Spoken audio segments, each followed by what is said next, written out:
Hello everybody and welcome to Forever Sports Nations Championship Rugby, and what a weekend we have. Welcome to Rugby Unlocked on a Sunday, the new Sunday show on Forever Sports, where we will be basically breaking down the weekend's rugby, educating you a little bit about what's happening, and the idea is that after this half an hour show you will be a bit of a better rugby scholar, and I'm joined as I will be every week by Mr. Renaldo Meyer, former Cheetahs player and analyst, Currie Cup winning analyst involved with the Cheetahs and stuff like that. And now we're going to break down what happened over the weekend, because Renaldo, what a weekend of Nation Championship it was. Probably the most exciting one we probably didn't anticipate. Yeah. I suppose all of our predictions, I think everyone at home probably thought there were going to be bigger margins in a lot of games, but yeah, it was really awesome. And obviously a lot of things for us to, dig into and try to understand and unlock.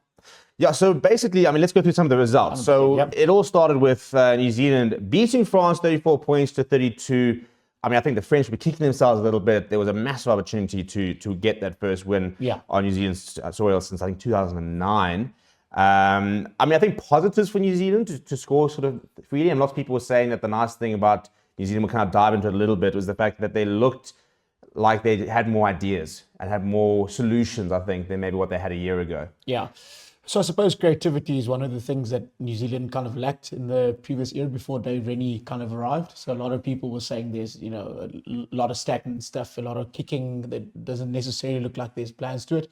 So even Cam Roygaard's comment afterwards was like, I kicked less within this game. And that obviously is a knock-on effect of the Dave Rennie kind of era that is obviously coming to the fore here. So it's really nice to see that happen.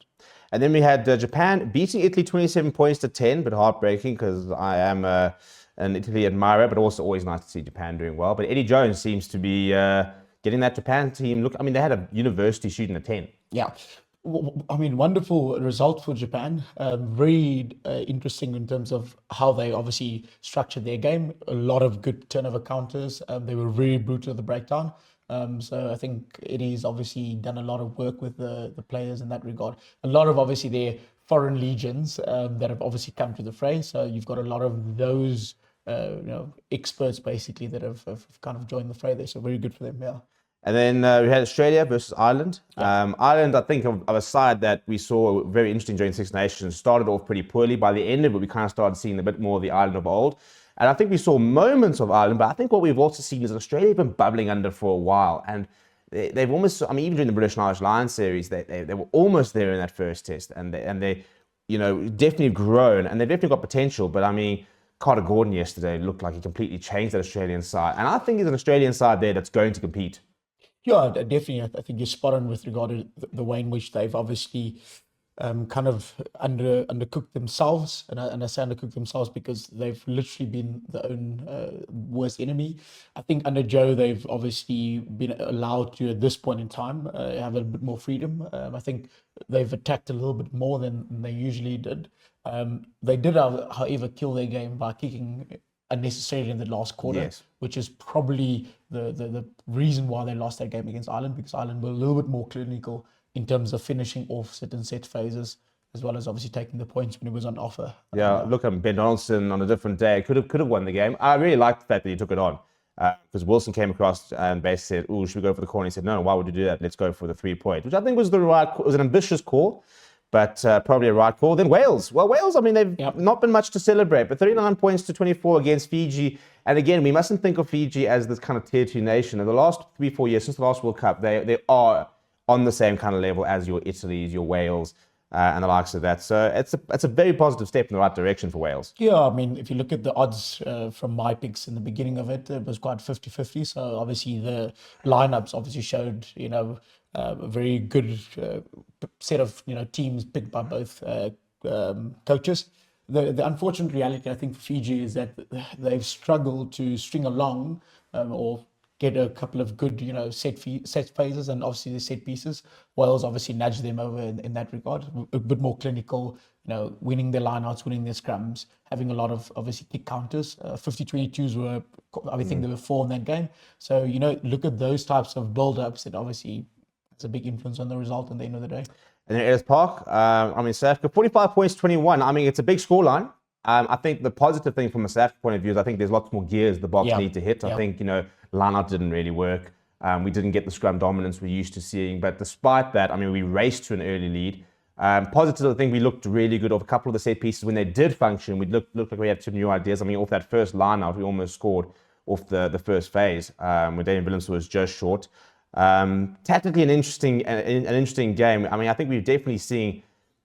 We might not have seen maybe as sort of flamboyant as maybe last year, but I also think probably early on in the season, stuff like that. But we're going to dive into it. We're going to lock into it a bit in the second segment. But yeah, I mean, just in terms of an outing, was that kind of an expected performance? We had a bit of rustiness, a little bit of disjointedness, but at the same time, we are seeing the quality difference between the Boks and a team like England. Yeah, I suppose you've got to also look at the game from a scenario perspective. Obviously, different changes, different set phases that is obviously had to be planned out. I do want to maybe from a line-out perspective disagree a little bit. I do think our line-out succession was a little bit better. Second half, it changed completely. Yeah. So certain things we've got to look at, like I mentioned earlier on. What was the scenario in the specific moment? Was it what we obviously wanted?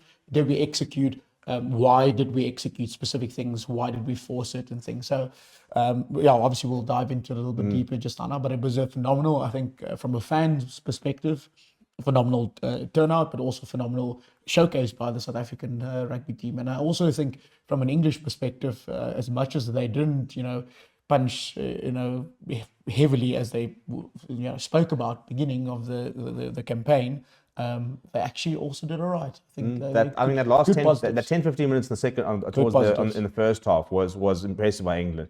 And I think what's good to see, and as I mentioned, the Lions in the first half, especially the front jumpers, was really struggling. I mean, England read as well, but we responded well at half time, which is also a very big positive, because after last year's we crumbled against Australia. Good to see we did learn those lessons. And then possibly the results of the weekend, Scotland going to Argentina, always a difficult place to go there, but 47 points to 38, a high-scoring game. All the games really pretty high-scoring. But that's a big positive for Scotland. Maybe a bit of a warning sign as well to Rassie and the coaches for what's to come at Loftus this weekend. Chico, I think everyone will always kind of undermine, teams, performances based on their historic, or the history. So I think we kind of always expect, Argentina to be strong at home, not necessarily expecting Scotland or wherever the visiting side is. I mean, we've come short as a South African team in Argentina a couple of times. New Zealand came short last year, yeah. Not because we were poor, but just because sometimes they obviously were the better team. So you kind of go to Argentina expecting to punch above your weight, and I think Scotland definitely did that. They were phenomenal in their execution. Right, so we're going to look. We're going to sort of try and understanding what happened in particularly the New Zealand versus France game, where I think New Zealand were caught out completely in the first in the first few minutes, and we're going to dive into a little bit of what Craig Cooper was talking about the halftime show, where he said that the France shape was very interesting and kind of a bit unexpected. So let's go into what you are branding a tactical masterclass within that game. Yeah, I think, and we say it for both teams, because the reality of the matter is you've got to be able to operate at a level of strategic, outlook. So I think both captains, as well as the way in which their leadership obviously or strung together certain set phases and certain plays were phenomenal. Luku, obviously, again, from what I said in previous segments, Luku's probably one of the best scrum halves. But then you look at your Cam Roygaard, as well as the way in which Love and them have come to the fray, and they actually have done their part. So I think New Zealand really did a really good job in terms of taking it to France, and I call it the firefight, because it was a situation where everyone kept on shooting their shot, and that's what you want. I think. I mean, as a product, it was so watchable. Absolutely. Lots of line breaks, lots of chances, lots of moments. Absolutely, and that's where we want to maybe go to that point of line breaks. If we just look at the points scored, I mean, 34 play, 32, which is a very, very close game. But you look at also the way in which I think the game was strung, and I think we'll share this with everyone a bit afterwards, but the carries and the passes there, New Zealand, I mean, they had 219 passes and 147 carries. So if you just look at that, you talk about moving the ball. So a lot of teams don't move the ball, into space, as well as moving the ball beyond space. So meaning, I think there's two things that we sometimes don't always talk about. Moving the ball in space, meaning I've got enough players to the left and to the right of me that I can play the ball to, and beyond space, meaning I can kick past the ball in behind someone and I can regather that, or I can kick past to the far left, to the far right, and we get obviously that turnover counter. I mean, that's that itself. I mean, you're basically kind of looking at close on almost 2 passes per carry. Correct. So it's not a case of, you can go like a traditional Bulls rugby, which is pop up, hit, pop up, hit, pop up, hit. And that's why all of a sudden, it's amazing how we're sort of seeing props becoming first receivers.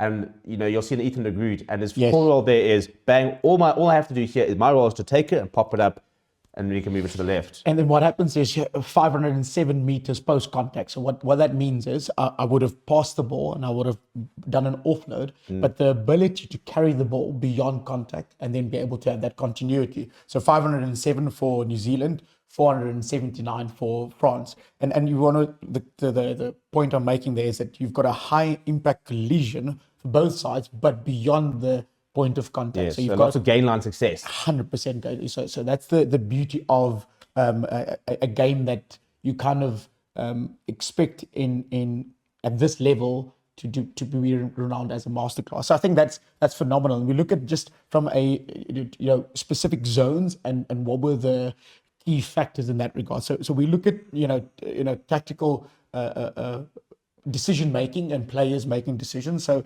for example, New Zealand's exit zone. So that means in your own 22, you then fundamentally have got to make sure that you've got a clean exit. What a clean exit means is that you either set up from a kickoff. So obviously you have a lot of kickoff receipts if you score tries. So meaning you'll receive the ball in your 22. Then from there on, you would have a breakdown and then exit. Sometimes guys go for contested balls. New Zealand opted this time around to go for a direct exit. And they've got a 94% exit rate there, which is phenomenal. What that does then is, in your midfield, you either then have a line out, or you would have either, meaning you've now kicked the ball. If it does stay in field, you'll have a contestable. Yeah. Contestable has become what we now know as part of the set piece. But if you just look at the data that's provided there, New Zealand had a higher offload rate, 13-4, and kept the ball alive in that midfield after the exit. A lot of teams don't have that, and that's where they sometimes kind of lack. And I think France was supposed to be a little bit more tactically aware of New Zealand's ability to kick and retain possession, or if you kick the ball out, is there an opportunity to play that ball fast? A lot of times we don't play the ball fast. We wait for the lineup to be set, and obviously that takes a little bit of the edge away. So you just look at the face-to-face play. So France, I think, were particularly really good in terms of how they structured their attack. However, New Zealand kind of matched them in terms of defense. And we'll look at a little bit just now about how the first try came about and what New Zealand did to kind of adapt to the way in which they played. So just, I think, again, we'll give this to some of the guys later on. If you look at the centers, I mean, Mofana and Peno, they were really, really good in that first 15. And they ran hard, and they were very good in terms of just facing, letting New Zealanders, kind of come up so we can have a good, defensive line, but then also exploit that space on the outside there. And that's where the first couple of line breaks came. So again, what we mentioned there is that New Zealand had a good defense, but France really came out firing from that first part. Two very key factors that we've got to look at when we look at a rugby match, as well as that. Your ruck succession is some of the most important, things that coaches work on during the week. If you've got a good ruck succession, that means you first and foremost, obviously possession stays yours, but also you've got something that we call go forward ball. If you've got clean ball, you're able to make better decisions. You're not forced. You decide and determine where the ball goes next. I think the importance of that is when we look at selections, for example, and some people might look at a player and they don't have maybe a phenomenal skill set, they're maybe not exceptionally rapid, but that's when you look at your ruck's hit success rate, for example, and people doing the dirty work. And I think this is something that players like Franco Mostert, has really sort of pioneered, where, yes, he's not at Arceus Neyman, who's going to run over somebody, get a chicken wing pass out, but he's going to hit your ruck. Sia Khaleesi also incredibly important to the Bok breakdown, often one of the first people there.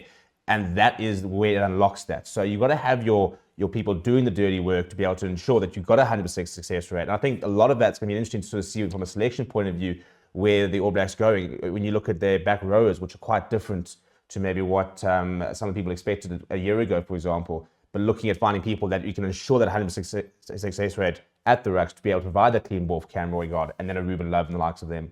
Correct. So you first look at the way in which you obviously, do also your turnover counters. So meaning at breakdown, you've got to look at, okay, cool, can I hit the specific ruck on their ball? And New Zealand actually got 4 turnovers at France's breakdown. So not just do you get your own ball back, but you've got to put the opposition under pressure. And like you mentioned, you've got to have what they call horses for courses.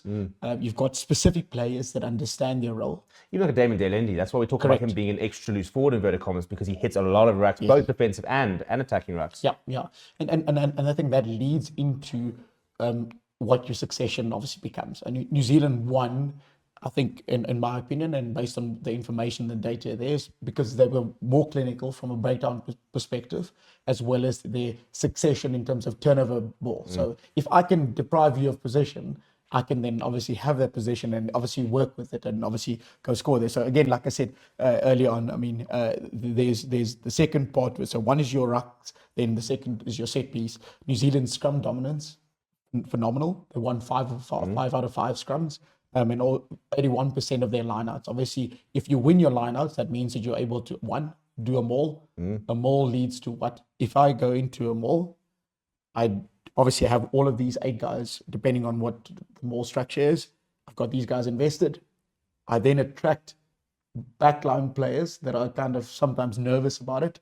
I attract them here. It opens up what on the outside? Space. So the space, and you often see a winger hugging that touchline on the back of the wall, so that there is the cross kicks on, for example, or his quick hands or the likes of that. Correct, yeah. So you would see in the Springbok game later on, when you do a bit of that review, the mere fact of having that interaction there. So once you win your line out, you've got to get a good throw, got to get a good jump, make sure that you set up your maul, but then that leads into so many different added values that you have with unlocking that space, and that's the beauty of, I think, how New Zealand went about theirs as well. So just from a game momentum flow, and I think that's a nice way of just, tying up the New Zealand game, just have a look at it. Obviously, 13 in that first, again, you look at your turnovers there. Turnovers lost, meaning where New Zealand, so you lose your ball in different ways. Either knock on, then it becomes your possession. Every time there's a turnover in terms of possession, New Zealand actually turned or lost possession more than France did. But you look at the one key factor there, which is this. Oh, sorry, I don't know if you can see there where it says there possession over the 80-minute. New Zealand had more possession, and that's why it was a narrow game. If you have more possession, then you are able to do more with it. And I think that at the end of the day was a really phenomenal part to it as well. Yeah.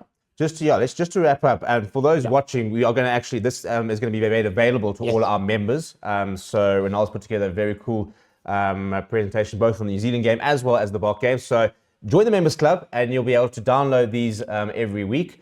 But let's just have, in wrapping this up. Yeah, so we want to just show one example of what France obviously did. With, I mean, we look at the first try, I think. Where Peno came on, and it's not even his wing really, because he's usually on the right-hand side. But I mean, let's have a look at exactly how France, within the first 5 minutes, just, I mean, he can get touched. Yeah, so again, like we've spoken about, there's a build-up to certain things. And if you want to be successful, you've got to have a continuation of, your certain, what they call building blocks. If you follow the specific rules, the specific game plan, and people call it game model, then you'll have specific outcomes. So France did it very, very successfully in the first couple of minutes, and then they kind of veered off their kind of game plan that they had because of what? New Zealand putting pressure on them at their breakdowns, as well as obviously getting that turnovers. But it's just nice to, I think, show the viewers just a nice little clip here. So we've got a couple of good things here, a couple of amazing moments within this here. I'm just going to pause it here. So if you have a look at the way in which the French team has been structured here. So this is from a lineup. Again, it was what we call an OT ball off the top. So meaning the lineup jumper would be up at the top. You'll have the ball straight down to the scrum off, and then you've got a go forward ball here. So have a look at how this structure is here. Here you've got your normal pod here. So you've got Inside center, you've got your winger here, that spinner here, and then you've got your one loose forward now. So it was a 7-man line out here. Nice and good there. So have a look at how go forward ball they receive here. So that's very good in terms of the carry. I just want to pause it right there. Look at that breakdown there. Very good and efficient there from France. 3 guys in the breakdown. No issues whatsoever. I mean, Luke, what does that mean? In terms of the breakdown stuff like that. Well, first of all, it's going to be quick ball. I mean, I'm looking at Luke, for example. His shoulder's already pointing at where he's going to pass here. Correct. I mean, and that's what we talk about quick ball, isn't it? It's the fact that, his expectation is as he's arrived, that ball's going to be presented well. There's going to be no digging. And as I said, with the 2 forwards going straight over there. And I think this is a big thing that I always talk about. You look at, for example, some of the New Zealand players there, and you've got Fletcher Newell. Now he's having to now fold across here. Half the players are still running back. Yeah. And that's all the big thing, I think, as well. When you're attacking, players are still running backwards. So who made the tackle there? Your flyer made the tackle there. Look at where Will Jordan is, your 14. Yeah. So just bear in mind who's kind of involved in that specific breakdown. So now let's look at the second part of it. So now you've got De Groot and all the guys there. So you see that space that's on the outside there. We had the line out. Remember where we're coming from. Point of origin. Coming from a line out, was an off-the-top ball, meaning no New Zealander should be stuck. Does it make sense? Yes. So meaning there was no maul, there's no contesting here. So from a French perspective, you've already won here because these guys here, number 9, 7, 4, as well as number 1 here, all of these guys here are basically redundant in terms of a defensive set. So what you do is you kind of trigger certain things within their defensive. So what France have done here is they've overloaded the right-hand side. Yeah. But they've done that because they want to exploit something coming back.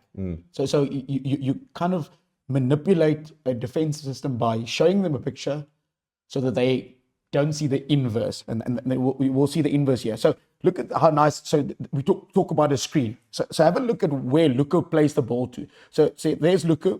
So you've got 1, 2, 3, 4 guys. We don't normally see this type of shape at this level where you've got 4 screen runners. So basically they're all in a line and you can pick whoever you wants to. Normally you would have your pod where you have got the guy right in front here, and then you would have someone on the inside, which is the zip, and the outside there, I don't know, whatever name you want to call it. So then there's a cop out here like Ireland does. Here, they literally have screen runners running straight towards the defense. You're not sure who's going to receive the ball. Yeah. If I do move the ball to the 4th person, that means that these guys on the inside here have got to make 2 decisions. The first one is, do I push up hard? Do I, after tackle, do I fold or do I stay? Because look at where they are in the field. They are in the middle. So let's have a look at what happens next year. Ball gets played there, good tackle. Look at where number 6 and 5 are going. So these guys, they've made a decision. Yeah. So they're folding. Again, breakdown, very good there. Clean. Okay, cool. Play that edge again. Same thing. Play through. Now, here's the cool part here. So sometimes we forget that fly-offs and fullbacks are the game plays, right? So it doesn't mean that the fly-off, and I think a lot of schoolboys, a lot of university players, a lot of club players, we sometimes think that decision-making needs to happen, the fly-off needs to decide. No, every player on the field has an integral part to play in terms of the communication and what happens. So play the screenplay here, nice flat pass there, inside ball, very easy. Now have a look at what's going on now. Obviously that is a side for later. Play the pod, which is nice and easy. But have a look when we go to this wider angle here. Okay, cool. How many New Zealanders are now trapped on the blind side, which we call the edge? Yes. Why have they been trapped there?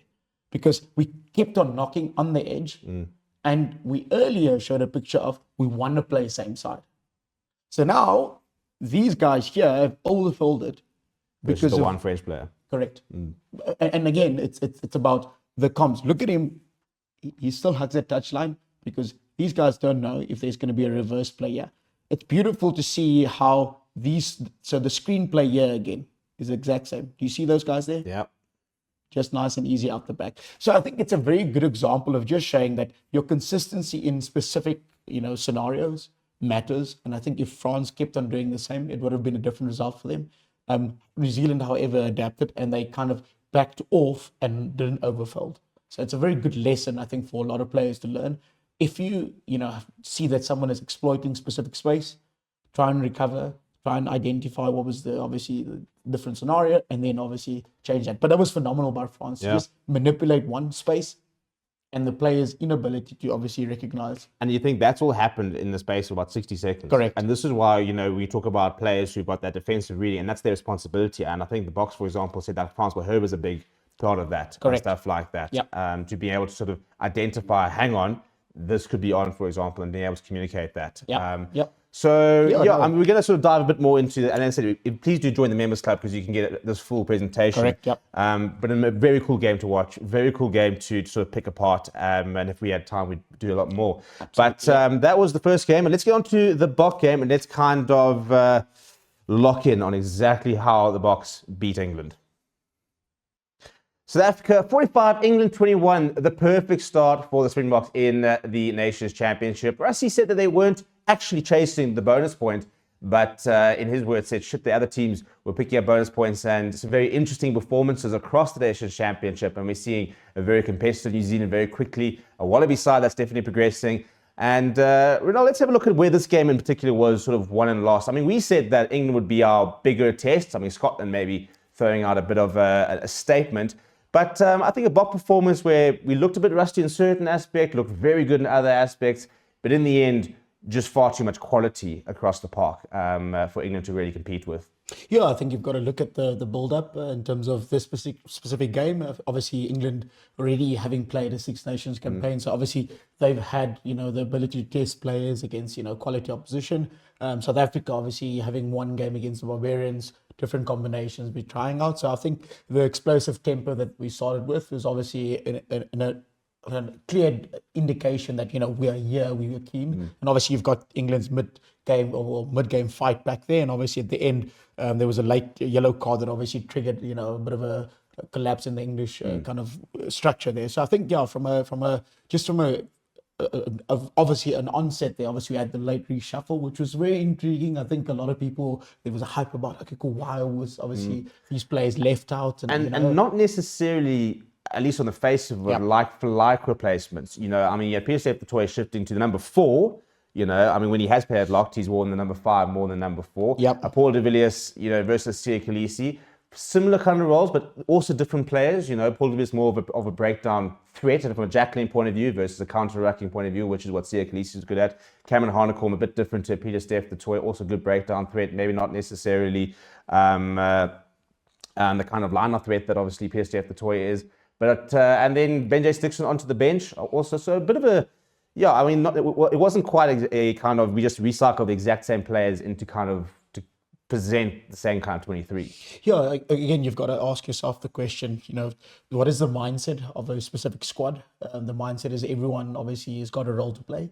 So I don't think it was unexpected for players to be told, listen, you've got to play. So you always have that underlying, desire to play. So obviously it comes as a surprise to, I think, the public and everything, but I think there was synergy, I think, within the squad. And obviously, again, like I said, the media and everyone else was obviously, oh, okay, cool, this is going to be an interesting one. But I think there was calmness within the Bok squad. Peter Steph is not unusual to the idea of leading a squad and leading a team. And you have your presence. I don't know if people see, Evan was sitting in the coach's box. Yes. So a lot of times... A bit worryingly, he's got glasses on, which, for somebody who competes at the line now, we might see him with a couple of goggles soon. But, it's nice about it. It's close. Yeah, that's maybe, all right. Maybe it's just fast. Yeah, so don't worry. No disrespect, Evan. But it's good to see how players have the trust in each other. Yes. And I think a lot of time we as the public and people that are on the outside sometimes don't understand the integral dynamics that happen there. So I'm pretty sure Felix Jones, for people who don't know when I say Felix, there's probably conversations that happen in terms of scenarios. What's the reason for this player being involved in the squad? Why, for example, does Kobus Visa not get dragged into it, but we Ben Jason there. So there's method to the madness, and we'll obviously try and just today have a conversation about what that method was. There's two things, for example. I mean, a bit of insight for some people. You'll often see, so when they warm up, obviously we've got a 50-odd man squad, and when they warm up, we're obviously going to have people who kind of help warm up, and it's not just the bench, So we'll have 5, 6, 7 players who will go out and have a warm-up and stuff like that. And those are kind of your emergency players, so that if there is this injury in the warm-up, we've got players who are not sitting in a tracksuit on the stands going, oh, Schweppes, where's my... And what was quite interesting, for example, is were Liebach to pull up in the warm-up, Vusi Moyo was running around out there. So it wasn't actually Andre who, I didn't see him amongst the players, but the fact that Vusi Moyo is out there and stuff like that obviously means that, if there was going to be a late injury, he was an option. Another thing is, look at how many captains Rassie has blooded, and very interestingly, who the vice captains are. Like Jesse Creel last year suddenly was the de facto vice captain. But we always have our on-field walkout captains always in the forwards. Yeah, I mean, traditionally you've always trusted kind of what they call people that are in the engine. Yes. The crux of, I think, what rugby is rugby. Obviously, you've got your mauls, you've line-outs, you've got your scrums. Close to the referee. Correct. And so all of that close contact situations will always be something where I think the ref will be hectic on. Opposition will be hectic on, so it's nice to have it. I mean, JC has captained us before. There has been, backline players. Jean used to be our captain way back in the day. But it's comforting, I think, sometimes to have a forward leading the pack, because he's able to literally have a direct impact in terms of decisions and close conversations. Yeah, so it was awesome. Let's look at the set piece of physical domination. Yep. I think the scrum success rate. I think the frustrating part in the first half was we just weren't getting scrums. We weren't getting it. Oxen Chair didn't get to have a scrum with our feed, I think, but we certainly found that as the game went on, and very impressive performance like a Zach Portham, but there's definitely still the scrum dominance. I'd be interested to see if Rush is having the conversation with Don a bit like he had before the France, where he said we're paying all this money, but we're not scrumming enough, because the scrum is so powerful, but we didn't get enough of it in the first half. Yeah, I suppose it's unfortunate that we obviously lost Ox to a knee injury. I think we obviously don't know the official reports from the doctors. And out for next weekend is what Rassie has basically said. Beyond that, we don't obviously. So that was quite unfortunate. So obviously his ability to dominate, I think, later in the game would have obviously been a big factor. But if you just look at obviously from a scrum succession rate, obviously 5 out of 5 is always a good stat. You want to be able to win all your scrums. Scrum penalties is something that has become another conversation. Yes. So meaning, how many penalties can you get from a scrum, or how little penalties can you concede? So obviously for us, it was a really good thing. I think line-out retention, you did mention obviously earlier on, it was a little bit of a weird one, again, with the combinations and the changes. So you've got to look at, when you obviously prepare for a specific game, you've got to look at what line-out contesting they normally have. When we talk about line-out contesting, we talk about if we set up 4-man line out, do they match it with the same type of four? Meaning, if we've got a prop, lock, and 2 loosies, do they do the same? Do they maybe just put in their props or whatever? So you've got to look at those matchups. So with obviously Ben coming in later, I think our lineouts became a little bit less unstructured. In the beginning, I think we actually got it right there. So really interesting to see, obviously, a 98% for us there, and obviously for England, 80%. I think England could have done a lot better with their lineouts. I think they were a bit lethargic. And when I say lethargic, we talk about how quickly do you set. So what we call a throw jump. So hooker, you'll typically see, and I think a lot of people would notice it, if you actually watch the game live as well. If a flyer kicks the ball out, whoever kicks the ball out, normally your hooker already goes to the sideline, gets the ball ready. So that when he's in this position, your players can obviously walk in. Yes, and then Victor, go if you need to. Victor Matfield used to, back in the day, not even have calls. He would sometimes walk in from specific areas, and that would be a call. And that was phenomenal. So you've got to look at the different combinations. So I think England could have done a lot better with their lineouts. I think we didn't contest against them a lot. And I think that goes to the next part of it. If you don't have a very high success rate in terms of your lineouts, you sometimes lose your ability to have gain line success. And obviously what happens when you obviously have your flyer and your playmakers there. South Africa had a 63% gain line succession. So that means post your line out, post your scrum, your ability to carry the ball beyond obviously that gain line. Gain line means the advantage point. And then obviously you're able to go past that. So, I mean, it's quite poor for England to have a 48%. And that's really from coming of a good Six Nations. it's kind of disappointing that they kind of dropped in that regard. Some of the comments hype about and some of the comments on the stand, they're saying they feel like England are lacking some big forwards. And I think that was I think that's what George Martin was suddenly. I mean, obviously scored a fantastic try, but he was one of the few players finding a bit of gain line advantage, and that's why like someone like a Jasper Wiese is gold for the Boks, because he just gets over that line and he puts us moving us forward, 9 times out of 10. Yeah, but you need to have good set piece dominance. If you don't have set piece dominance, you're always punching off the back foot, and that makes it so hard to actually have that momentum. You've basically you've got to go back if you're stopped in the maul, or if your scrum is not so good. Now it's a scrappy ball off the back, so it's important to tick the boxes. Yeah, so I mean, that you can get the gain line. I mean, a scrum going forward, when by the time the 8th man picks it up, even the scrummer, for example, by the time he's meeting contact, he's already basically past the gain line. Versus going backwards, where you're now picking this up and almost having to like take a step back. And the scrum ups after you're behind the gain line advantage before you even started.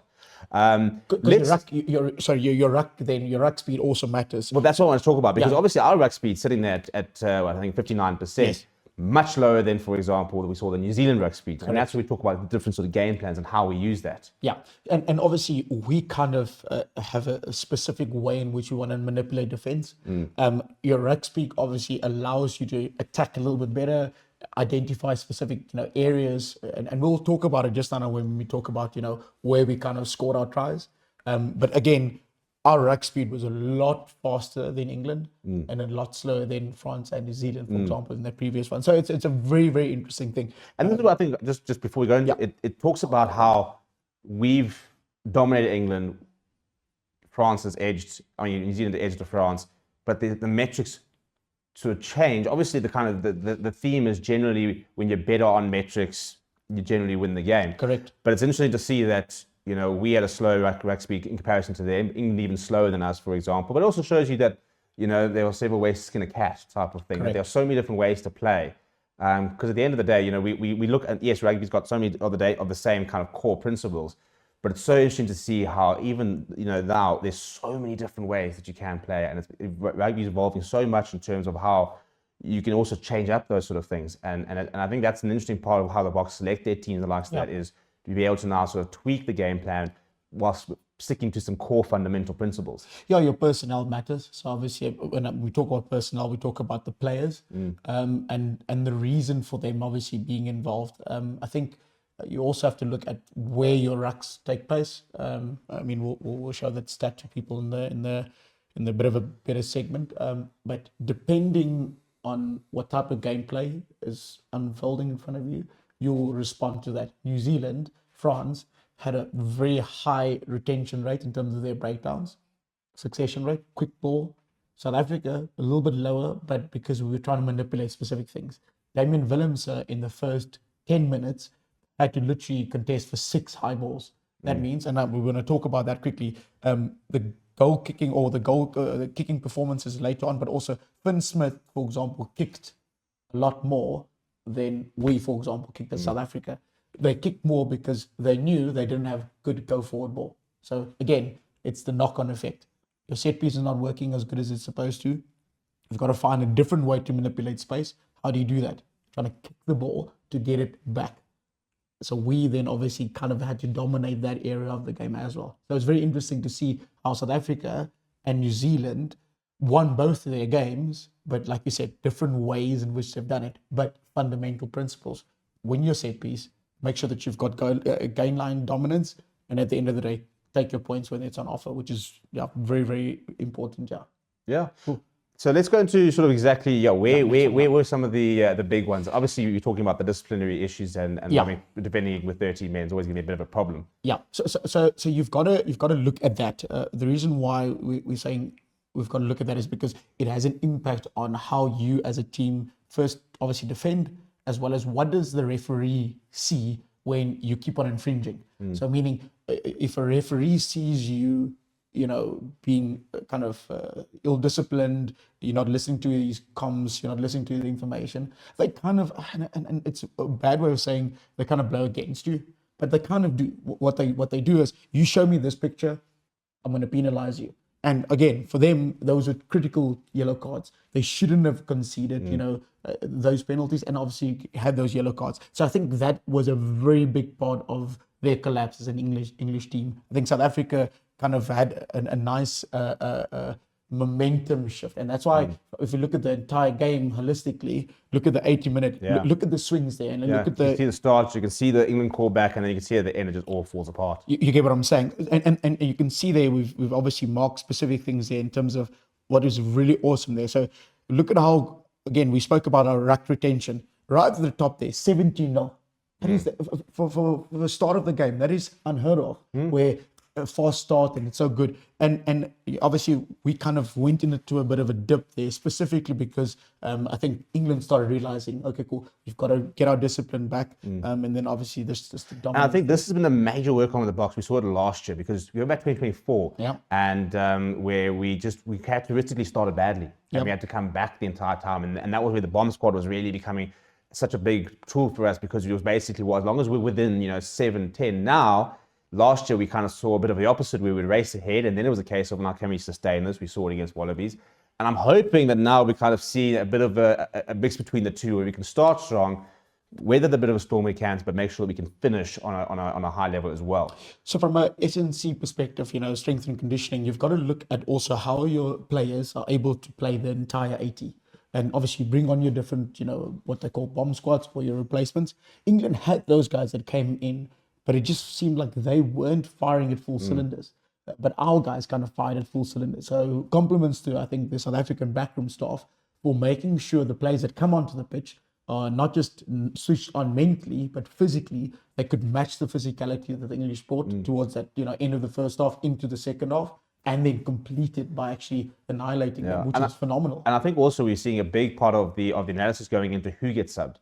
So for example, bringing on a Gerard Stennekamp, bringing off him again, so that they can say, well, you know what, Hendrik Wessels can probably add more of an impact as a third loose head option, and that's what they sort of. And you see that Lindsay, who's the Bok analyst, sits next to Rassie, and they talk about. So Sia always talks about he empties the tank. Sia goes out there, he basically plays to whatever level he can for as long as he can, and they basically got a metric, and they can say, right, no, cool, now he's gassed. And he's got the license to do that, because he knows, somebody like a Peter Steph the Toy, Franco Mostert, those are kind of your diesel engines. They just kind of keep going. They're not necessarily as explosive, although Peter Steph the Toy is stupidly fast off the mark, but he's a freak.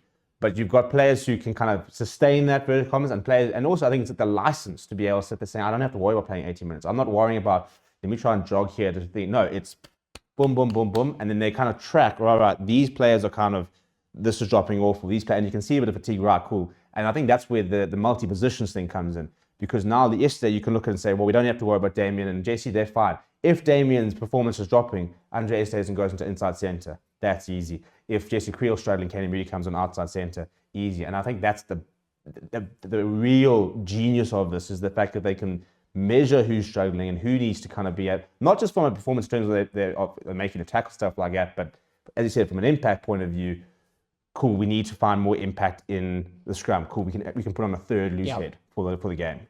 So I think that again, back to the catchphrase we used, horses for causes.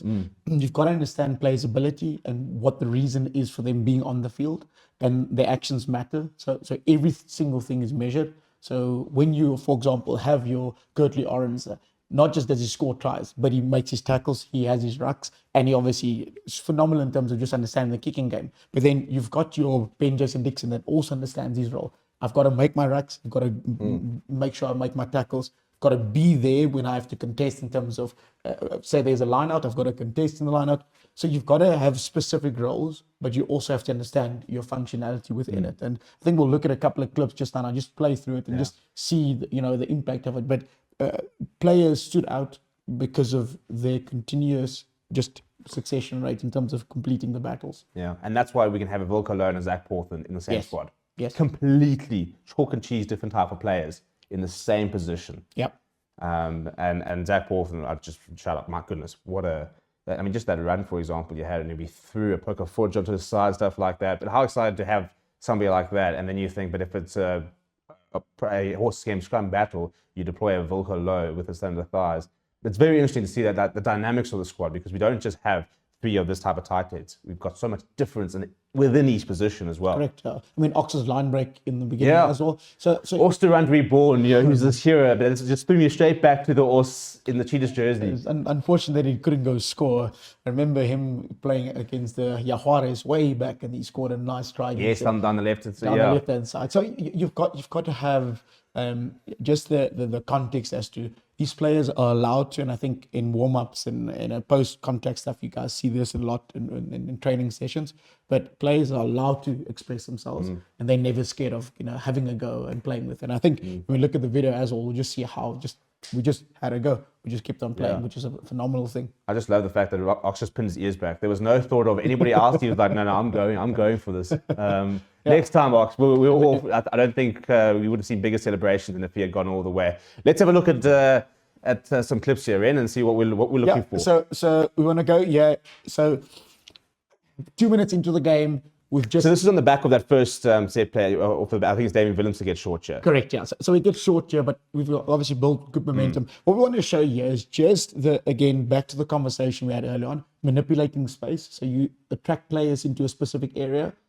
You want to force England to kind of be stuck, and then you're going to obviously move the ball. So we've had a nice break, line break. You've got good retention, and just have a look at Cheslin here, right and on the space outside. Between them, England obviously nice and bunched there, but just have a look at how in this specific scenario there we keep going nice and easy. Try time. They had enough players to stop that guy. But close quarters, South Africans just have the physicality, and we're able to go through there. So what I just wanted to show there is that even though sometimes you think there's enough defenders there, if you've got, again, the physical dominance, you are going to outwit and outplay those guys. So well, it's like, and ironically, it was unfortunately Thomas Stoy, he missed that tackle when Ellis Genge went over, and you could spend how many hours plotting a set move, but at the end of the day, sometimes when somebody just taps the ball and runs over someone, that can, you miss, and that's the thing with the quick tap. We see more of the quick tap. It's now kind of, you miss one tackle, we're over. We're on the thing here. You actually got no room for mistake. So again, so if you have got gain line, again, we're talking about the principles. We win our gain line. We're able to go post contact. Then you've got the opportunity to go score more points. Obviously, here again, we've literally gone into a space. Nice attacking option here. And you can see, sorry, just go back there. Martin Liebach has called the skip pass there. Yes. So he's said, so slightly back, I think, and you can see he's calling it and he's pointing and he's saying, send it there. And you can see as he's calling Peter Steph Toy to walk in there, but as Grant Williams there, and as we play it now, I'm going to step into your role here. But you can see he's calling and he's saying, look where it is. Yes. But then also look at the awareness of Grant as well, understanding, what pass is needed. But just ask yourself the question, and back to the New Zealand-France chat here. You see these guys are so disjointed here because they're having to always kind of fall back, trying to get in position because there's been gain line. The moment that there's gain line and there's rack speed, there's an opportunity for you to go to the outside. And that's, I think, how also you find the mismatches. Correct. Because now you've got a defensive system and you think, right, there needs to be somebody here. Now, in an ideal situation, you're thinking, cool, we've got the props as kind of your pillar post types of things. You don't want to have your prop out wide. You're trying to defend the thing. But when you're having to backpedal and follow stuff like that, then all of a sudden we start to see kind of more of the mismatches where you've got backline players against forwards, for example, a wing versus even a flank type of thing, and creating those sort of mismatches and opportunities when people are having to just quickly try and set up a sort of defensive line versus your ideal defensive line. And maybe a question then on that is that do defenders get defined by the defensive system they defend in or by their individual ability? Because a lot of times you're told as a defensive system, you've got to, so you've got your pillar, then you've got obviously, so normally what you'll do is you'll have your rack, and then you've got your A and B pillars, and then you've got your defenders out. So on your left-hand side, they normally go ABC, ABC. Normally, certain defense systems will say, okay, cool, your C guy is the guy that pins and goes for it. If you're under pressure and you're experiencing a lot of pressure and all that stuff, there's no time for you to shoot up because you're on both sides. You're in trouble. And again, we talk about personnel, and we'll do a segment on this a bit on defense system, because that was kind of Jacques Ingelbauer when he said that rush defense, where he says to Cheslin, you go and make the hit. You don't have to make the tackle, make the hit, halt that momentum. And if they get past you, that's where somebody like a Faf de Klerk, I think that's where the Boks really see more Van den Berg's value as well defensively. They've got the ability to get across and make the cover tackle, for example. Or even having players like where Jesse shoots and they say, well, you know what, we're going to back, if there's space out wide, we're going to back Chesson and Kirkley to be able to get across and make the covering tackle. Yeah. Yeah, I mean, a lot of times, I mean, we've been saved by the defensive systems that we use in the past with, you know, what they call wings on strings. So, for example, if a specific, you know, if your wing on the right, if he pushes up, your left wing will drop back, your 15 will cover that space, but then you'll also have your third player here on the far right or left will also drop back. So you've got to have a defensive system that works for you. England, unfortunately, in this specific game, didn't look to have a specific defensive system. They were always kind of under pressure, trying to figure out what's coming next, and that becomes a problem because if we're trying to figure out what's coming next, and I know it's always a tricky one because you've got to react to what happens in front of you. But if you stick to what your defensive principles are, you won't be found lacking. For example, again, it felt like deja vu when we saw the next little part play out. I just want us to enjoy this. How beautiful is this, eh? That is, and I think it was Ben Coles and Dan Coles and Ben Young, and they were saying, and that's what, and as I commentated it, I even said, and here comes the step, because you know it's coming, 100%. and you know it's coming, and Dan Coles said it brilliantly, and he basically said, don't become a meme. He said at this stage, you know, as a defender, you kind of almost have to just say, just take the outside, because once Chesson is in that position, there's no one stopping him. correct. You can't. No, and again, it's rewards. You know, that South Africa got because of putting the principles in play and obviously making sure that, you know, what they needed to do, they did. They have good set piece dominance, have good set piece completion, obviously good breakdown speed, and obviously from there on, succession. So I think that was phenomenal by South Africa. And I do want to take us to just here where England obviously on their side, just this one. Yeah, cool. So now let's have a look at England obviously being in a similar role. So they nice penalty they got there. So obviously, sorry, I want to go a little bit back here.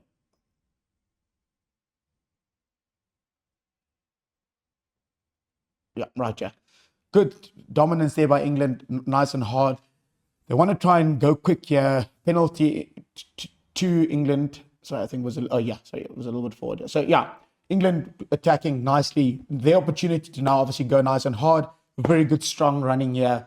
And then, as you said, just the physicality. I mean, because theoretically, when he gets that ball, there isn't a need to panic because you've got Jasper Wiese there, you've only got Chesson Cole. You're thinking, well, man on man here, we've got the defenders. Yeah. So let's maybe play out the entire clip here. Sorry, I wanted to just take it back here. So yeah, England plays nicely. Again, look at how nice and hard they are.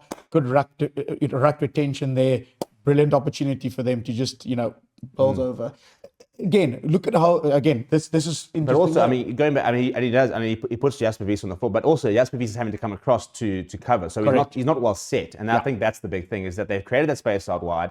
And so by the time he comes across to try and make the tackle, it's already too late. Yeah, you're coming across, for example, as opposed to being well set, well balanced, being able to actually make that hit. Yeah. Again, like you said there, look at the formation there. I do think they probably could have done a lot better. Hanekom tackling in there should have probably not happened. Small things that we probably should have done a little better. So England, kudos to them for coming back into the game. You know, punching, like we said earlier, punching above their weight, which is obviously phenomenal there. We're just going to go back here to where Grant obviously scored our try. So again, just have a look at these defenders here.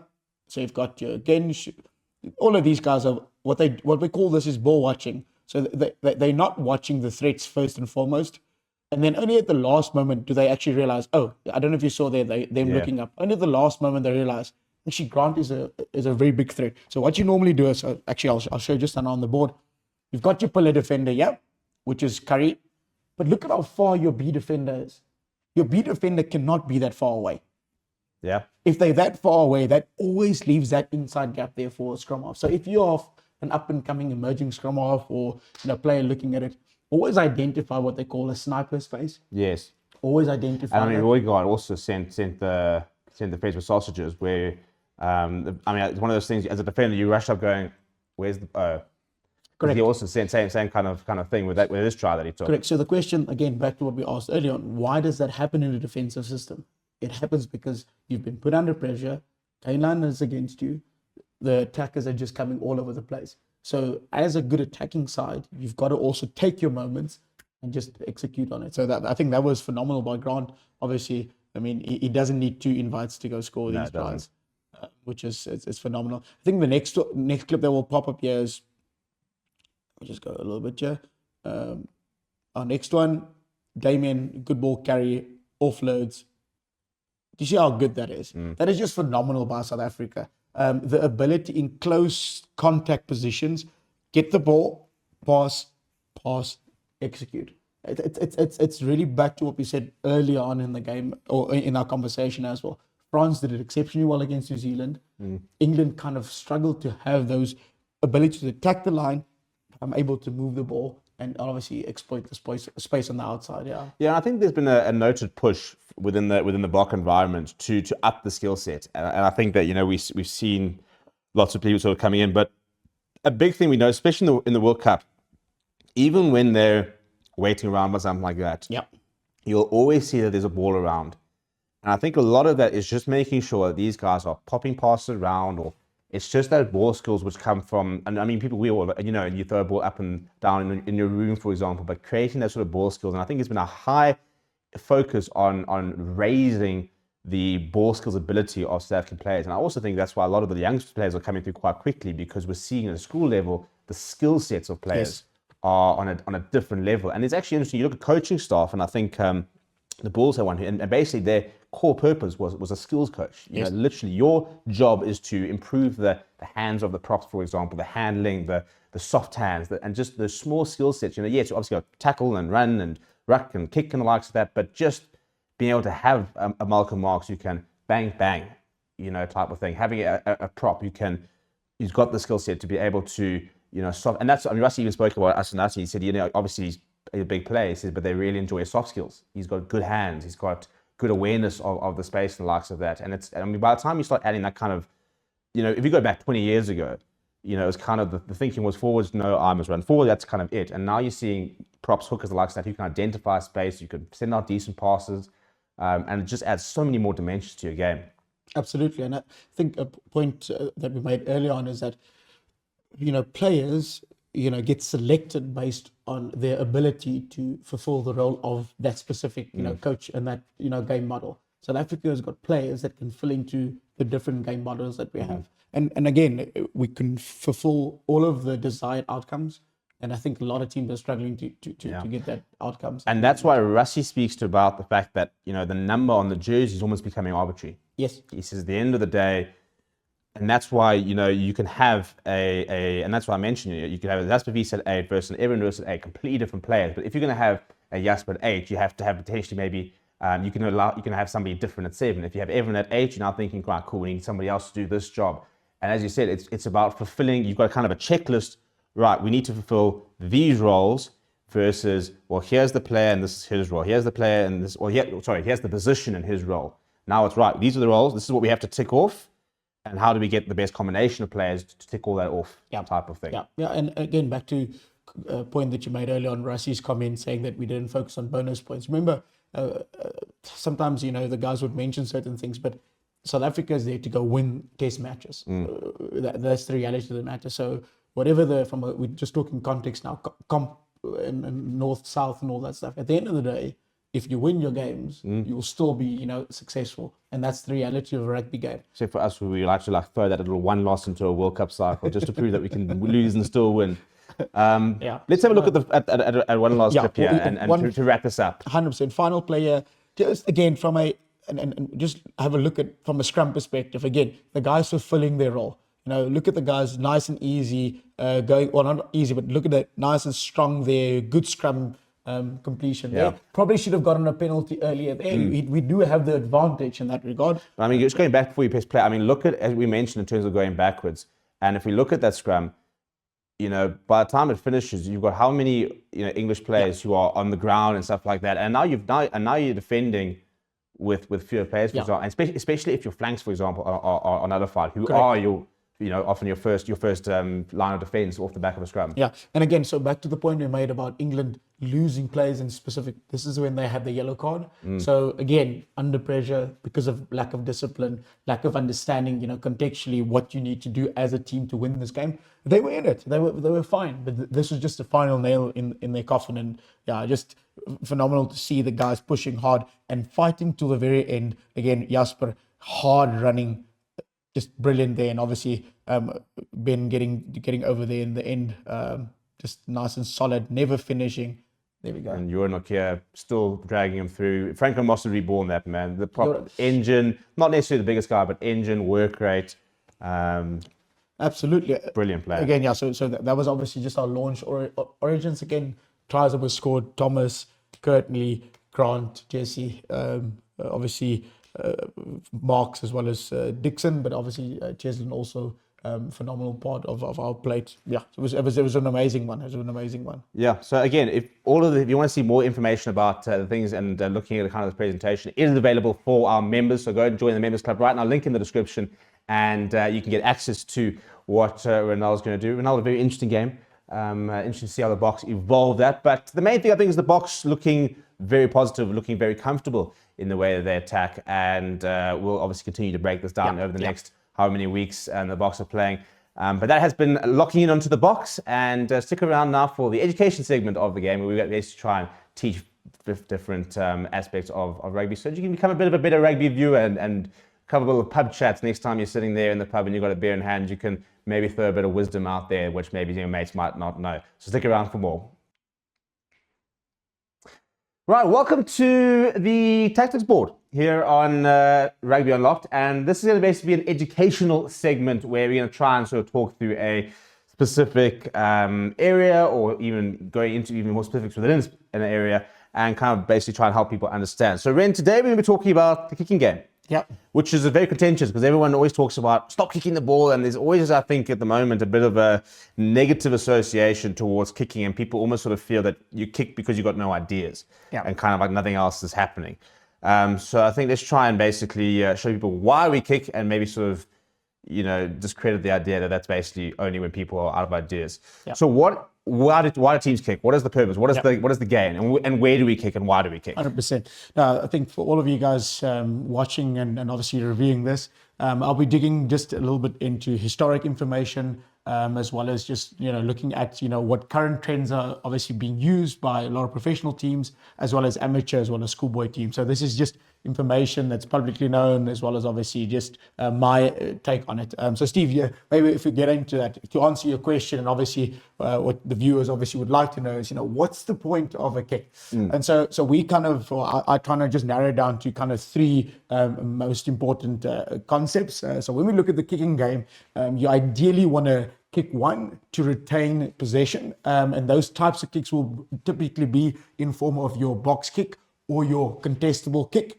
The second type of kicking is kicking to move defensive systems, or to try and disjoint and just move them away. So that will kind of be your grubber kicks in behind, or a little bit of a nice flat kick that's there. And then the last one that I'll look at is kicks to obviously get you to score points. So those are three kind of just wider concepts, and then we'll just narrow it down. Something that we used way back when we were obviously involved with the Cheetahs, and Dave Williams has this nice saying that he used to have. We kind of find the following. We find Bob. That means you can kind of find space behind players, outside of players, and also beyond. So, behind obviously will be obviously towards the outside there, beyond them, outside them, and then obviously behind them. So yeah, we'll find Bob the most of the time. So Steve, if we look at your typical opportunity where you want to retain possession. So now you've got a line out or a scrum within your half. So direction that we're playing in is down this way. So typically speaking, you would have your scrum just outside of your 22 meter line. So that's your 22, that's your 50. Sorry, and then obviously that's your 22 there. So you've got a scrum here. Now you see Fav de Klerk or Roy God or the guys there. Now the scrum is nice and stable there. Sometimes teams will kick a contestable kick from the base of that specific scrum there. Or kick the ball. Typically, you would like the ball to land just in front of the 50 meter line or your halfway. Why would you want to do that? you want to make sure that you retain your possession. So typically speaking here, this kick that is nice and contestable here lands because you've got either your 15, because remember you would have all the other positions tight 5 as well as their or all of their forwards in there. They'll obviously drop back here in this spot here, but you will typically have your wing that will be up there. So meaning he's got to be up there. So you would have your 15 that has to move from being here to this space here. So this space, typically speaking, will always be vacant if you've got a scrum on your right-hand side. So you want to kick a nice high contestable in this space here. What do you do there? You move this 15 this way. Your other, well, on this side, your 14 will be on this side here. He is then forced to move to this space here. If you do kick this contestable kick here, your 11 is obviously on this side here, you're working hard to this side. If you retain that position, and we see skills that Damien Willemse, as well as a lot of Will Jordan, as well as Stuart shows, they are able to go up, change your body position, and then either knock the ball back or regather that ball. Yeah. The outcome here is we are going to progress 20 odd meters, but retain possession. I think that's the main thing. Correct. This is not a case of kicking the ball away. Now, it is a possible outcome, much like if you throw a Hail Mary long pass, for example, there is so it is in inverted commas. There is obviously always going to be a risk associated, but the net gain is to retain possession and you progress 20, 25 meters up the park. Correct. So now if you retain possession, what have you done? Their 15 was there. Their 14 was there. So now you've forced him to come to this point here. You've moved him out of position. So now we retain possession here. This 14 is now moved to this point here.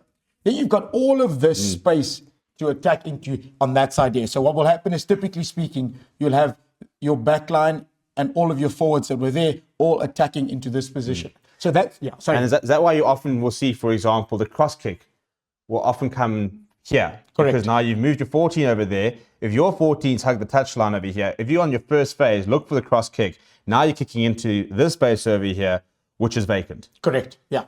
And the nice thing about that space being vacant now as well is it gives you an opportunity to first spread the ball, run nice and wide, and obviously come back like we saw South Africa did this past weekend.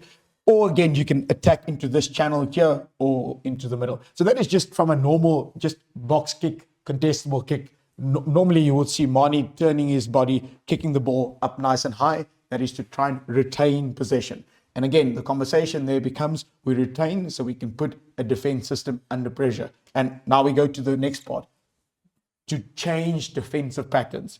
So we'll use the same scenario. Yeah. So we've now, for example, used the same box kick area here. We use a different color. 100%. It's got red. Now we're moving the defense. So now we're moving the defense. So now, say for example, we've got the box kick area here. Yeah. Instead of kicking the box kick here, we pass the ball to our fly half here. He kicks the ball right into this area here. Okay, cool. Now, what we do with a kick across field, and typically you would have a lot of guys that are left-footed and right-footed, and that's the value of having Mani there. Yes. If you do kick the ball cross field here, all of these forwards here, where do they now have to move? They've got to run all the way here to try and cover this midfield here. So when you do kick the ball kind of across field, there obviously you've got your forward. So, and that's why the Damien Willemse law came in when we were doing this, and they had all the France forwards, and they said, no, well, make them run over here and scrum us. Correct. And that's why it's such a big move. It's been outlawed because World Rugby are just enemies of progress. But I think that's important. The whole thing of moving the defense, especially, is moving those forwards. Correct. So what you want to typically do is when you do in your kicking game, kick so that you can move a defensive system. So you kick it towards vacant spaces. Remember, you've got a scrum here. So you've got your scrum there. You'd have your backline of the opposition there. Your 14, like I said, will be here. 15 will be here. So if you're kicking it into that vacant space, both of them now have got to try and cover this space. They've got one or two options. They've got to try and return kick into that space there, which obviously your kicker will cover that space. Yeah. Or they're going to try and attack here. But again, you've moved all of these forwards into that space there. So that's just changing defenses from being very upfront in your face. But now you've turned them around. We call them turning them around. So and you're also making it, that space. Forcing them to make a decision here. Because as you said, now they might sit there saying, I need to buy time. So is that why then, for example, you'll see a reply kick and they'll say, right, we'll kick to this space. That allows our forwards and defense systems to start setting up. Alternatively, they'll if they then think that there is space over here, they'll have a go. But that's why we see some people, if they get it wrong and they decide to have a go, they're completely isolated because, as you said, half the team is over here. Correct. So when somebody gathers over here, as I said, you've got those two decisions. I'm going to kick, I want to go myself. Even if you can contestable, you're still buying time. When they go in themselves, is that just an innate, they've looked up and said, I'm seeing a gap here. Yeah. So again, you've now obviously, I mean, again, the change of position happens. So now your decision makers, which is obviously your 14 or your 15, need to decide, listen, am I going to kick back or am I going to run? If I ever go, it has to be a clear and obvious, coaches would obviously say, it has to be a clear and obvious opportunity for you to so it's basically risk analysis. Correct. I'm simply saying, and even to maybe a thing saying, listen, you've got to have an 80%. I'm going to be able to find this gap here. If anything below that, then we just kick. Yeah. So obviously the other nice one here as well is what they call a nice chip or grabber kick. So this fly off that's here just outside your 22, if you do a nice little chip, they call it a dink in behind. So that little dink in behind, Sapawanga used to do it very nicely for the All Blacks back in the day. He even did it with us back to the thing with rugby. For the Highlanders. Yeah. So again, it's about changing, when you move defensive systems, it's about getting them to turn their backs and so that they are difficult to see, obviously, because remember, if I'm running back, now it's just gone over my head. I don't know what's coming here. So now I've got to regather the ball. I didn't have time to do a risk analysis as to what's going on here. So changing defenses in terms of moving them and obviously spreading them thin. So that's what happens with regard to that. And then obviously kicking, so we can obviously trying to get points. Let's use a nice color there. Yeah, got green, up green for you. Lovely. Thank you so much. Green. Yeah, there we go. So now we've gotten to this point here. We, for example, have secured and got ball back here, right in the corner. Okay, cool. You've turned them over, whatever the case may be. Now, this position here that you've got in, you're in a strong position. A lot of people ask, yeah, but why would you want to go for the cross kick? Why would you want to, do that? Typically, it's easier for you to kick past the ball into this corner here, for this player to score try here, than for you to try and play phase after phase after phase. Yeah. So when you do a cross kick and you kick it into space, it's because you want to use the maximum amount of opportunity that you have to score points. Yeah. Now, I suppose, what we're seeing as well as, for example, is you might even be on the 22 and they might throw that kind of Hail Mary, even in this situation where they're still kicking a contestable. But again, that is now kind of a combination because you're kicking to retain, to score points. Because now you're thinking, okay, cool, we can't, as you said, we're trying the phase play, it's not working. So now we're going to put it up because if we can retain possession, then all of a sudden, let's say this phase play, we might have gone from here to here. So we might maybe find 5-10 meters, but we're not really getting that gain line advantage. But once you're in the 22, 5-10 meters is everything you need. Correct. Yeah. So, and then now, just to wrap this up, how much does this go into when you're looking at personnel? So as you mentioned, Marnie's got a left boot, right boot, for example. He's got a cross kick ability. And I think that we talk about sending a scrum half. For example, a scrum half kicking game needs to be, how dialed are you that you're going to be able to land this within this area? It's the same thing as, for example, on the halfway line, you have to land it just outside of 22 so they can't mark it. So how much do this, and what do sort of coaches do you think look at when they're looking at, you're looking at a Sasha, Marnie, Andre, very different types of players. Andre, very good, especially at the contestable, something that Marnie's had to work on. What sort of skill sets do you think coaches look at when it comes to now implementing these three principles? Yeah, I mean, you've got to look at both sides of the spectrum. One, the person that will be your kick chaser. Yeah. So if they are able to have nice ability to go nice and high, contest, change. So for example, England going with Freddie Stewart sometimes, where that specific Freddie reason. would have been a better pick. Unfortunately, he's got his ankle injury at the moment. So he would have been a very good, opposing, member to play against Damien, for example. So Damien was phenomenal when he went up, and body position matters. So when you jump, you obviously want to lead with your shoulder and you want to try and turn away. So you want to get your right.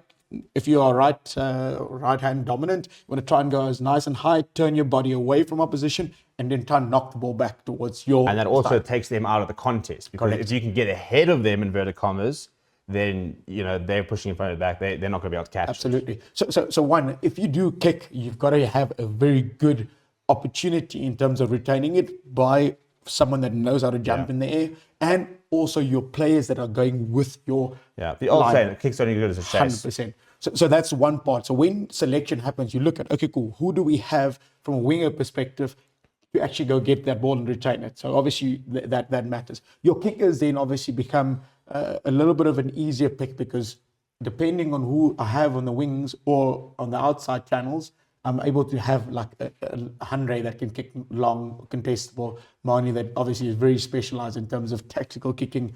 And obviously, yeah, it differs in various scenarios. So coaches look at who's able to retain the possession and who's able to obviously execute. So execution become a very, very big part of team selection. And I think that's, I mean, we're going to go into it more. I think the flower thing is such an interesting thing. We've got three completely fundamentally different flowers, but that's where Sash is an interesting option because, you know, Mani, his ability is a playmaker, you know, and I think where they really enjoy Sasha is, for example, especially in these sort of situations, he's got the ability to potentially put in the cross kick, potentially go to the contestable, but he's also got the chip and chase for himself, for example, as well as a running threat.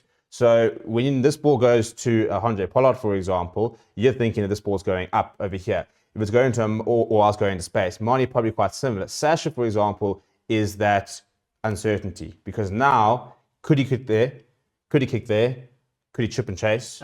And he might just run it himself because he's got that ability. Yeah. So personnel matters very much in your kicking game as well as how obviously you get to execute and yeah. So I think the big takeaway, and this is kind of what we've been saying a lot throughout the show, is that you're kicking to retain over here. This is not a fail-safe, win and doubt kick, but as we mentioned, it's become a third set piece. And everything launches off the set piece. So I think what we're saying now is that when you're looking at a box kick, you've almost got to think of it the same as this is a line out. This is a scrum. And whilst there might be more risk, inverted commas, scrums are, you know, for a box, scrums are basically 90-10 chance. But the scrums are supposed to be a contest. So there is supposed to be a certain amount of 50-50. We're going to put this ball in and hopefully we'll get the ball back. Line outs also, you know, it's theoretically they can go up and retrieve it. So that's why I think we've got to talk about this being another set piece. Because there is a 50-50 inverted commas, but we are controlling the dynamics. Because we're putting the kick in, we can control where that kick goes, we're controlling who's chasing that kick. So just like you have a tight tail, you can win your scrum, when you've got the ability to win ball back on retention, now all of a sudden you've got a third weapon to add to your attack, basically. 100%, yeah. Remember, rugby is a contest. That's the main thing about rugby. Yeah. Me against you. Yeah. That's it. I'm testing my skills against your skills, and whatever it is we do, whether it will be line out, to at the end of the day, me one-on-one against you, it's a contest. So kicking is a very important part of the contest. Perfect. Renaldo, thank you so much. It's been a bit of a roller coaster show. We've gotten into the All Blacks, we've got into the box. We've had a bit of our tactics board. Big shout out to everybody who has joined. As mentioned, if you want to get those presentations from Renaldo, please do join our members club. We will be sending them out so you can kind of go into it. Let us know what you think about the show. Please let us know your questions. This tactics board is going to be tackling a different aspect every single week. So if there's a part of the game you want to learn about, if there's questions about game plans you want to learn about, send us your questions. Let us break it down. Let us try and pick apart exactly what's happening and how the game is evolving. So that when you watch a game, for example, you can't understand, well, why they made that decision. Because I think the more you start to dive into it, every small decision is very intentional. And I think that's what we don't realize is just the level these guys are playing to make these decisions and why they are making it. So, Renaldo, thank you so much. We'll see you next week. To everybody else, smash a like on the video, subscribe to the channel, become a member and get those presentations and get more exclusive content. And we'll see you again this time next week here on Rugby Unlocked.